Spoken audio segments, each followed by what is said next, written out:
Prepare to witness history in the making.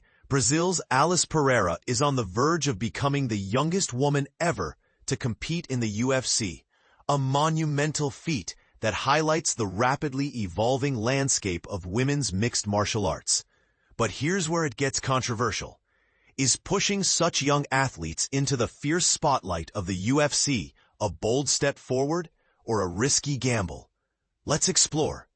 At just 19 years, 8 months, and 24 days old, Pereira is set to face off against Mexican bantamweight Montserrat Rendon this Saturday at UFC Noche in San Antonio, Texas. This fight isn't just another bout.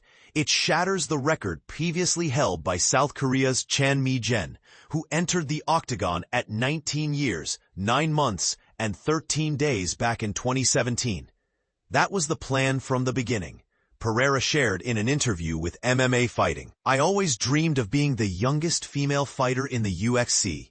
Once I realized that UFC wasn't a far-fetched goal, my ambition kicked into high gear. I set clear milestones, and becoming the youngest woman was at the top of that list. Achieving this feels incredible. It's a dream come true." Known as the Golden Girl, Pereira boasts an undefeated record with 6 wins under her belt since the start of her career. Her UFC contract was signed in December, marking a rapid ascent into the elite ranks of MMA. On the other side, Pereira's opponent, Montserrat Rendon, brings experience and maturity to the cage. Being 17 years older and holding a UFC record of 1 win and 1 loss since debuting in 2023, this age gap underscores the constant tension between youthful potential and seasoned strategy in the sport. To put Pereira's youth in perspective, the youngest fighter ever to compete in the UFC is Mexican-American Raul Rosas Jr., who debuted at 18 years, 2 months, and 2 days old in 2022. Meanwhile, Jon Jones cemented his legacy as the youngest UFC champion at age 23, when he claimed the light heavyweight title in 2011.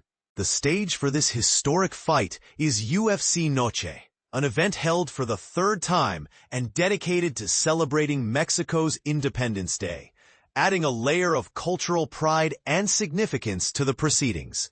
The card's highlight is a featherweight showdown featuring Brazilian fighters Diego Lopes and Jean Silva, promising an electrifying night for fight fans. So here's a thought-provoking question for you. Should the UFC encourage such young fighters to enter the fray so early? Or does this raise concerns about the physical and mental toll at such a formative age? The debate is open, and we'd love to hear your thoughts. Share your opinions. Do you agree Pereira's youth gives her an advantage? Or do you worry this sets a precedent with potential